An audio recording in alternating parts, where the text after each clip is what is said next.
नमस्कार, आप देख रहे हैं आर्यन न्यूज और मैं हूं आपके साथ प्रियंका तिवारी। बुलेटिन का आगाज करेंगे बड़ी खबर के साथ। इस वक्त की बड़ी खबर लखनऊ से आ रही है, जहां पर वाराणसी डीएम कौशल राज शर्मा का तबादला रुक गया है।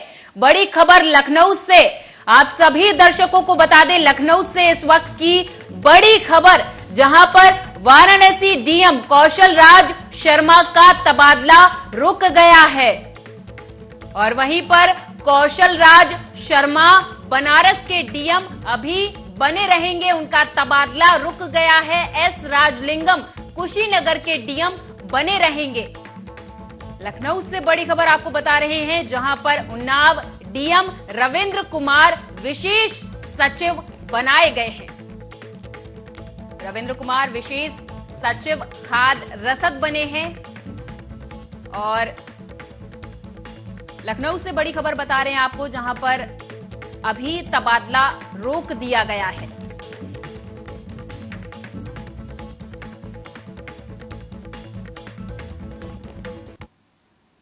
उत्तर प्रदेश के मुख्यमंत्री योगी आदित्यनाथ ने एक फैसला लेते हुए एक नए परिवार कल्याण कार्ड की योजना बनाई है। इसके तहत राज्य के सभी परिवारों की मैपिंग कर फैमिली कार्ड बनाया जाएगा। फैमिली कार्ड 12 अंकों का होगा। इस कार्ड की मदद से सरकार परिवारों के बारे में पूरी जानकारी जुटाने में मदद करेगी। बताया जा रहा है कि कार्ड की मदद से योगी सरकार लोगों को सरकारी योजनाओं से रोजगार और नौकरी दिलाने में सहयोग करेगी। हाल ही में सीएम योगी ने इसको लेकर एक प्रेजेंटेशन देखा था और अब समाज कल्याण विभाग को इसे लागू करने के निर्देश दिए हैं। परिवार पहचान पत्र के लिए राशन कार्ड से डाटा एकत्रित करने की तैयारी की जा रही है। अगर ऐसा होता है तो कुछ ही दिनों में 60% परिवार इससे जुड़ सकेंगे।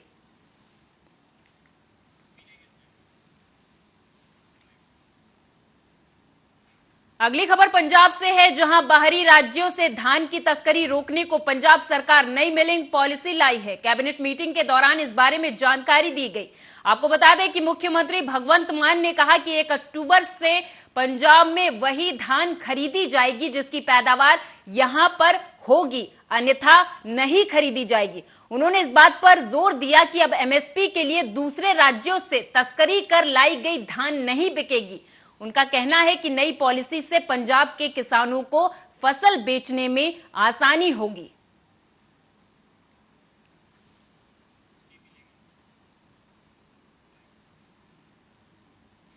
अगली खबर हरियाणा से है, जहां रक्षाबंधन पर हरियाणा में इस साल भी महिलाओं को मुफ्त बस सुविधा दी जाएगी। हरियाणा के परिवहन मंत्री मूलचंद शर्मा ने कहा कि सरकार ने महिलाओं को रक्षाबंधन का तोहफा देते हुए इस वर्ष भी हरियाणा परिवहन की बसों में मुफ्त यात्रा सुविधा प्रदान करने का निर्णय लिया है, ताकि बहनें अपने भाइयों के घर जाकर राखी बांध सकें।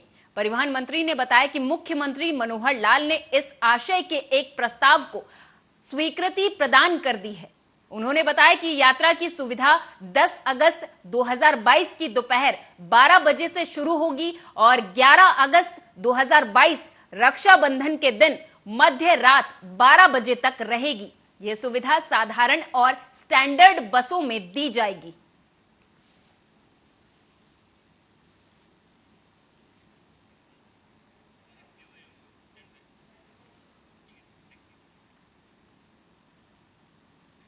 तो वहीं दिल्ली हाईकोर्ट ने केंद्रीय मंत्री स्मृति ईरानी द्वारा मानहानि की अर्जी पर कांग्रेस नेता जयराम रमेश और पवन खेड़ा को समन जारी किया है। इतना ही नहीं, कोर्ट ने पवन खेड़ा को उस ट्वीट को हटाने के भी निर्देश दिए हैं जिसमें उन्होंने स्मृति ईरानी की बेटी पर ट्वीट किया है और अवैध लाइसेंस के द्वारा बार चलाने का आरोप लगाया है। दरअसल दोनों नेताओं ने प्रेस कॉन्फ्रेंस कर स्मृति ईरानी की बेटी पर अवैध लाइसेंस के द्वारा बार चलाने का आरोप लगाया था।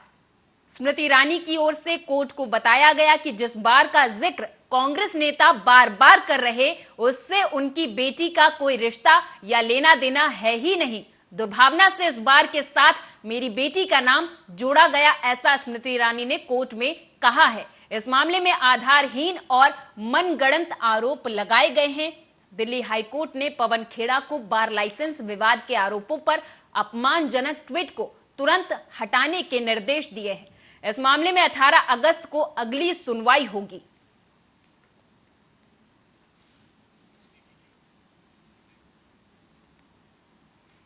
तो वहीं मध्य प्रदेश की राजधानी भोपाल के जिला पंचायत कार्यालय के बाहर पूर्व मुख्यमंत्री दिग्विजय सिंह और पुलिसकर्मियों के बीच जमकर धक्का मुक्की हुई। भोपाल समेत कई जिलों में जिला पंचायत अध्यक्ष का चुनाव चल रहा है, जो कि बीजेपी और कांग्रेस दोनों की साख का सवाल बना हुआ है। भोपाल के जिला पंचायत कार्यालय के बाहर बड़े पैमाने पर कांग्रेसी इकट्ठा होकर हंगामा कर रहे। कांग्रेसियों का आरोप है कि सरकार के दबाव में पुलिस और प्रशासन काम कर रहे। वहीं पूर्व मुख्यमंत्री दिग्विजय सिंह, विधायक आरिफ मसूद और पीसी शर्मा जिला पंचायत कार्यालय पहुंचे। आपको बता दें कि पूर्व मुख्यमंत्री दिग्विजय सिंह ने शिवराज सिंह चौहान और केंद्र की मोदी सरकार पर इस दौरान जमकर हमला बोला। दिग्विजय ने राजगढ़ में अपने एक बयान में कहा कि सड़क पर मरने वाली गाय का पाप शिवराज सिंह चौहान के सिर मढ़ा जाएगा। आपके पास विधायकों की खरीद फरोख्त का पैसा है, बड़े आयोजन करने का पैसा है, लेकिन गाय के चारे का पैसा गौशालाओं को नहीं दिया जा रहा। ऐसा क्यों है? रोजाना 2 से 4 गाय सड़क हादसों में मर रही हैं। इसका जवाब शिवराज सिंह चौहान की सरकार को देना चाहिए।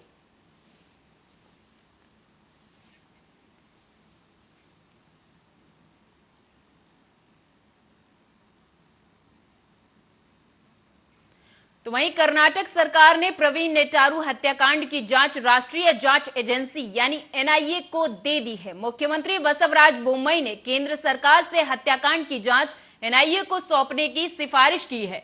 बता दें कि प्रवीण नेटारू भाजपा युवा मोर्चा के कार्यकर्ता थे, जिनकी 26 जुलाई को हत्या कर दी गई थी। कर्नाटक के मुख्यमंत्री बोम्मई ने कहा कि प्रवीण की हत्या एक सुनियोजित संगठित अपराध है। इस मुद्दे पर राज्य के डीजी और आईजी के साथ चर्चा की गई है और पूरा विवरण मांगा गया है। मामले की पूरी जानकारी मिलने पर हम केंद्रीय गृह मंत्रालय को पत्र लिखकर एनआईए से जांच कराने का अनुरोध करेंगे।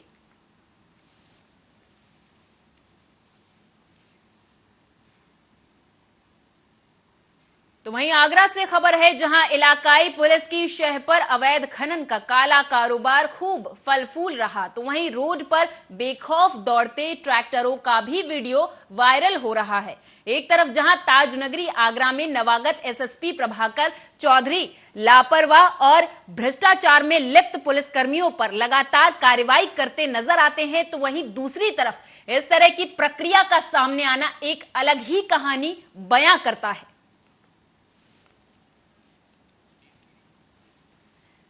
तो इलाकाई पुलिस की शह पर यह अवैध खनन चल रहा है और दूसरी तरफ ये अवैध खनन करने वाले बेखौफ ट्रैक्टर लेकर घूमते नजर आते हैं और पुलिस इस बारे में कोई भी कार्रवाई करने में सक्षम नजर नहीं आ रही। एक तरफ पुलिस का सुस्त रवैया, दूसरी तरफ बेखौफ अवैध खनन करने वाले कारोबारियों के गोरख धंधे। एक तरफ जहां आगरा पुलिस ये बयान देती है कि कोई भी अवैध खनन या फिर किसी भी प्रकार की अवैध प्रक्रिया यूपी सरकार के राज में नहीं की जाएगी, वहीं दूसरी तरफ इस तरह के वीडियो का सामने आना जहां पर बेखौफ ट्रैक्टर जिसमें अवैध खनन का काला कारोबार इधर से उधर किया जा रहा और पुलिस प्रशासन मूक दर्शक बना बैठा है। तस्वीरों में आप देख सकते हैं किस तरीके से अवैध खनन का जो काला कारोबार फल फूल रहा है और पुलिस की शह उन्हें मिली हुई है और इस बारे में अभी पुलिस प्रशासन पूरी तरह से मौन नजर आ रहा। इलाकाई पुलिस की शह पर यह अवैध खनन चल रहा है, जहां पर अवैध खनन करने वाले कारोबारी बेखौफ नजर आते हैं और इस तरह के अवैध खनन को अंजाम देते हैं।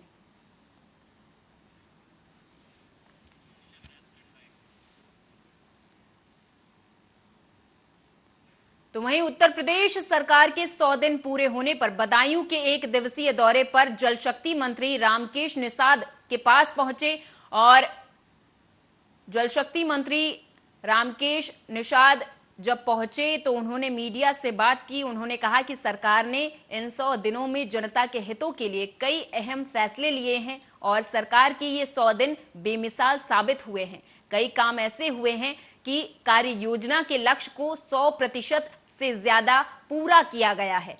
उन्होंने मंत्री दिनेश खटीक के इस्तीफे पर भी कहा कि परिवार में कभी कभी ऐसा हो जाता है, हम भी जल शक्ति विभाग से मंत्री हैं, हमारा जो स्तर है उस स्तर से सारे काम हो रहे, हमें कहीं कोई दिक्कत नहीं है। ये दिनेश खटीक जी का अपना विषय है, हम सभी मंत्री आपसी तालमेल से काम कर रहे हैं।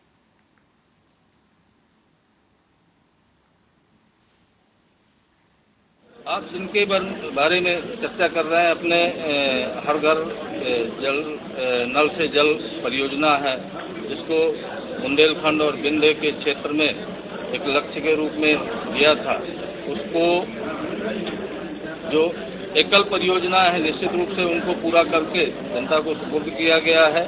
अपने अमृत सरोवर हैं और राशन वितरण का कार्य है, ऐसे जो भी कार्य योजनाएं ली गई हैं उनको धरातल के 100% से ऊपर। तो वहीं फिल्म अभिनेत्री शिल्पा शेट्टी शुक्रवार को धर्मनगरी वृंदावन पहुंची। जग प्रसिद्ध ठाकुर बांके बिहारी मंदिर पहुंची फिल्म अभिनेत्री ने जहां पूर्ण भक्तिभाव के साथ देहरी पूजन किया, साथ ही ठाकुर बांके बिहारी महाराज के दर्शन कर आशीर्वाद लिया। वहीं मंदिर के सेवायत गोस्वामियों द्वारा फिल्म अभिनेत्री का पटुका और प्रसादी भेंट कर स्वागत किया गया। इसके साथ ही मंदिर में फिल्म अभिनेत्री के आगमन पर उनको देखने के लिए प्रशंसक भी बेताब नजर आए। इस दौरान पत्रकारों से बात करते हुए फिल्म अभिनेत्री शिल्पा शेट्टी ने कहा कि ठाकुर बांके बिहारी की कृपा से आज उनके दर्शन के लिए आना हो गया, ये उनका सौभाग्य है। इस दौरान वे काफी प्रसन्न नजर आईं, साथ ही उन्होंने राधे राधे कहकर सभी का अभिवादन किया।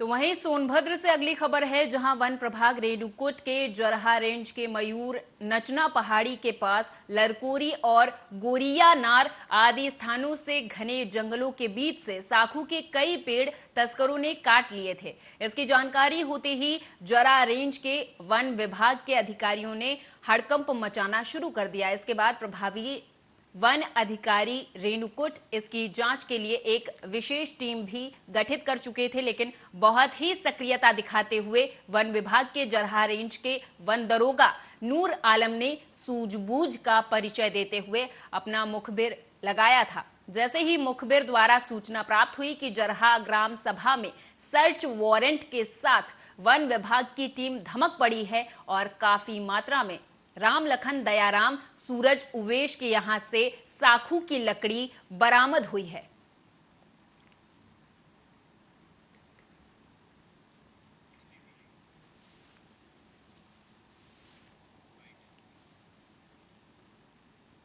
हेलो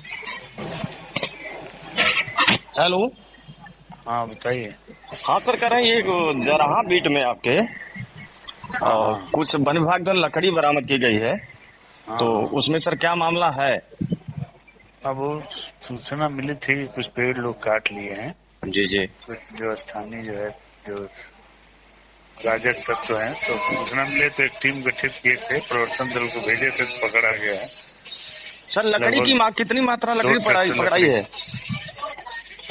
कितनी मात्रा में सर लकड़ी पकड़ी गई है? लगभग 2 ट्रैक्टर है, तो मतलब आप समझे 2.5-3 घन मीटर। जी जी। और कोई कार्रवाई की गई सर? हाँ, कार्रवाई की जा रही है। अभी और घरों में है, सर्च वारंट जारी करके हम वसूली करा रहे हैं, घर सीज करा रहे हैं, चेक करा रहे हैं। जहाँ जहाँ जितने भी घरों में निकलेगी, अभी और भी लकड़ी की सूचना है, कल बताएंगे। ठीक है, चलिए ठीक सर। हेलो। घटना लखीमपुर खीरी जिले में थाना सदर कोतवाली क्षेत्र के कुशीनगर मोहल्ले की है, जहां पेशे से सरकारी एमबीबीएस डॉक्टर दंपति राजेश मोहन गुप्ता और डॉक्टर वीना गुप्ता एक किराए के मकान में पिछले करीब 5 साल से रह रहे थे। एमबीबीएस डॉक्टर राजेश मोहन गुप्ता शहर से करीब 3 किलोमीटर दूर बाजूडीहा गांव में तैनात थे, जबकि उनकी पत्नी शहर में एक सीएचसी पर तैनात थी। रोज की तरह 26 जुलाई के दिन के करीब 1:30 बजे वीना गुप्ता अपने घर आती हैं और उन्हें दरवाजा बंद मिलता है, जिस पर वीना गुप्ता अपने पति को बाहर से आवाज भी लगाती हैं और जोर जोर से दरवाजा पीटने लगती हैं, लेकिन अंदर से कोई आवाज ना आता देख वीना गुप्ता अपने मकान मालिक को ऊपर से बुलाती हैं, लेकिन फिर भी उनके पति राजेश मोहन गुप्ता दरवाजा नहीं खोलते हैं। तब जाकर मोहल्ले वालों की मदद से कमरे का दरवाजा तोड़ा जाता है, तो अंदर का दृश्य देखकर सभी हैरान हो जाते हैं। राजेश मोहन गुप्ता की पत्नी वीना गुप्ता बताती हैं कि जब दरवाजा तोड़ा गया तो अंदर देखा कि उनके पति बेड पर बेसुध पड़े हुए हैं और उनके बच्चे उनके द्वारा रखे गए सिंदूर को हाथों में लगाकर अपने पिता की अर्थी के साथ खेल रहे हैं।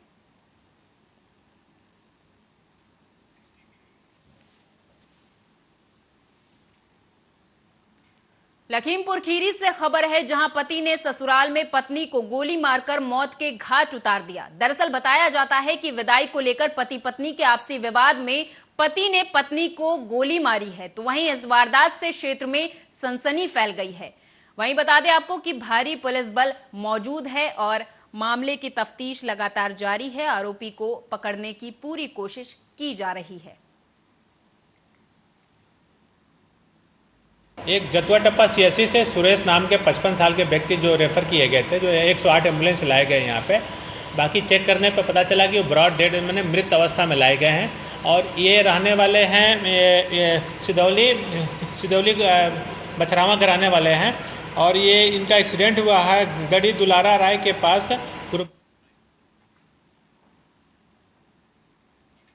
शैक्षिक प्रगति को समर्पित शिक्षकों को सम्मानित किया गया। कार्य के प्रति समर्पित होने पर समाज में ये सम्मान मिलता है। अमौली कस्बे के गेस्ट हाउस में भव्य समारोह में ये सम्मान समारोह आयोजित किया गया। इस दौरान कार्यक्रम के मुख्य अतिथि एसआरजी राधेश्याम दीक्षित, विशिष्ट अतिथि डाइट मेंटर सचिव सिंह और कार्यक्रम के संयोजक खंड शिक्षा अधिकारी ने मां सरस्वती की प्रतिमा पर दीप प्रज्वलित कर और पुष्पांजलि अर्पित करने के साथ कार्यक्रम का शुभारंभ किया।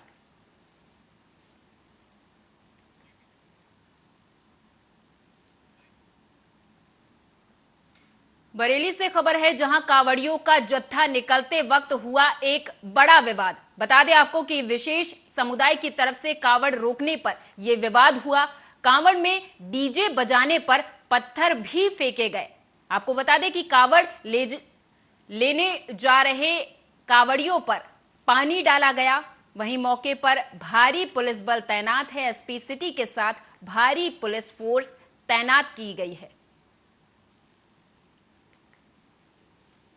बरेली से खबर है, जहां पर कांवड़ियों का जत्था निकलते वक्त एक विवाद उत्पन्न हो गया, जहां कांवड़ में डीजे बजाने पर पत्थर फेंके गए। वहीं जब इस मामले की सूचना पुलिस को दी गई तो पुलिस ने इस मामले में कार्रवाई करते हुए तैनाती शुरू कर दी और भारी पुलिस फोर्स तैनात किया गया ताकि आगे से कोई भी बड़ी वारदात या घटना ना हो। सामने ये था, महाराज से हम कांवड़ लेके निकल रहे थे यहाँ से और हर साल निकलती है, कोई नया काम तो कर नहीं रहे थे और सारे बच्चे अच्छे, कोई ज्यादा वो भी नहीं है। और जैसे ही यहाँ पर निकले, जैसे ही परमा में एंटर किया, वैसे ही ये लोग, और ज्यादा परमा में कोई लोग नहीं थे, सिर्फ वो प्रधान जो क्या बोलते हैं उसका भाई, एक लड़के को चांटा मारा और उनके जो पिताजी दाढ़ी वाले हैं वो, और इन लोगों ने गंदा पानी पिया। सारे वीडियो फोटो सब कुछ है। अब मेरे साथ में सारे बच्चे, कम से कम 100 लेडीज होंगी, वो यहाँ तक छोड़ने आते हैं, यहाँ तक आगे तक छोड़ने आते हैं। अब बताओ, हम लड़ने आए थे या कांवड़ लेने आए थे? इन लोगों ने गंदा पानी डाला, सारा वीडियो सब कुछ है। उन लोगों की अभी तक गिरफ्तारी नहीं हुई। और इस बीच लखनऊ से बड़ी खबर सामने आ रही है। आप सभी दर्शकों को बता दें, लखनऊ से इस वक्त की बड़ी खबर, सभी दर्शकों को बता दें, लखनऊ से इस वक्त की बड़ी खबर, जहां लुलु मॉल में नमाज पढ़ने के आरोपियों को जमानत मिल गई है। बड़ी खबर लखनऊ से, लुलु मॉल में नमाज पढ़ने के आरोपियों को जमानत मिली। आरोपियों को सशर्त जमानत पर रिहा करने के आदेश दिए गए हैं। 20,000 का मुचलका दाखिल करने पर यह जमानत दी गई है। सभी आरोपी बुलाए जाने पर कोर्ट में हाजिर होंगे, ऐसा कोर्ट ने आदेश जारी किया है। कोर्ट ने कहा है कि सभी आरोपी बुलाए जाने पर कोर्ट में हाजिर होंगे, सबूतों से छेड़छाड़, गवाहों को धमकाएंगे नहीं। वहीं आपको बता दें कि लुलु मॉल में नमाज पढ़ने का वीडियो वायरल हुआ था, जिसमें कई नमाजी लुलु मॉल के अंदर नमाज पढ़ते हुए दिखाए गए थे। उन सभी को हिरासत में ले लिया गया था। अब उन्हें जमानत मिल गई है। मोहम्मद आदिल, मोहम्मद सईद, मोहम्मद इरफान, सभी को जमानत दे दी गई है। लखनऊ से बड़ी खबर, जहां पर लुलु मॉल के आरोपियों को जमानत मिल गई है। कोर्ट ने कहा है कि जब भी बुलाएंगे तब आपको आना ही पड़ेगा।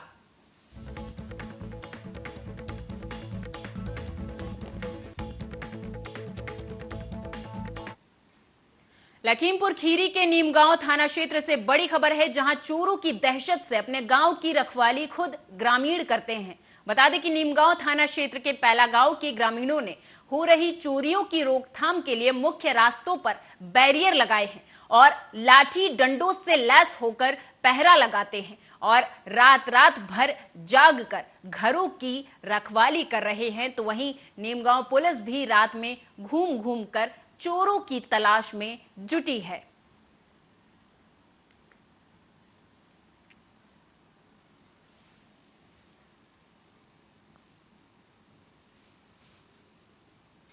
लखीमपुर खीरी से अगली खबर है, जहां 7 वर्ष पूर्व थाना मोहम्मदी क्षेत्र के गांव में नाबालिग बालिका के साथ सुखविंदर और प्रेमचंद ने घर में घुसकर छेड़छाड़ और अश्लील हरकत की थी। पीड़िता की माता ने एफआईआर दर्ज कराई थी। विवेचक अतुल कुमार ने आरोप पत्र न्यायालय में दाखिल किया था। गवाही में पीड़ित की मां ललिता देवी, पीड़ित स्वयं और विवेचक अतुल और सहायक अध्यापक राजकुमार ने गवाही दी है। वहीं आपको बता दें कि पैरवी विशेष लोक अभियोजक पॉक्सो ब्रजेश पांडे ने की है। जज मोहन कुमार ने अभियुक्तों को 3.5 साल की सजा और 4-4 हजार रुपए जुर्माना की सजा सुनाई है।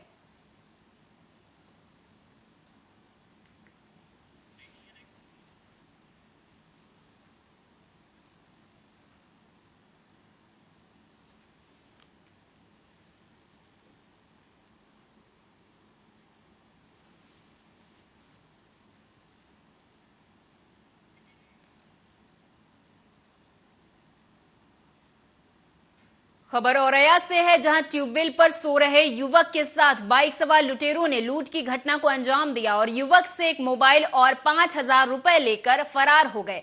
हालांकि इस बीच युवक ने विरोध किया, पर लुटेरों ने विरोध करने पर तमंचे की बट मारकर युवक को घायल कर दिया। तो वहीं घटना की जानकारी मिलते ही घटनास्थल पर पहुंची पुलिस जांच में जुट गई है। आपको बता दें, औरैया फफून थाना क्षेत्र के जैतपुर की यह घटना है। वहीं पुलिस क्षेत्राधिकारी प्रदीप द्वारा ये जानकारी दी गई है कि पीड़ित द्वारा तहरीर दी गई और मुकदमा पंजीकृत कराया गया है।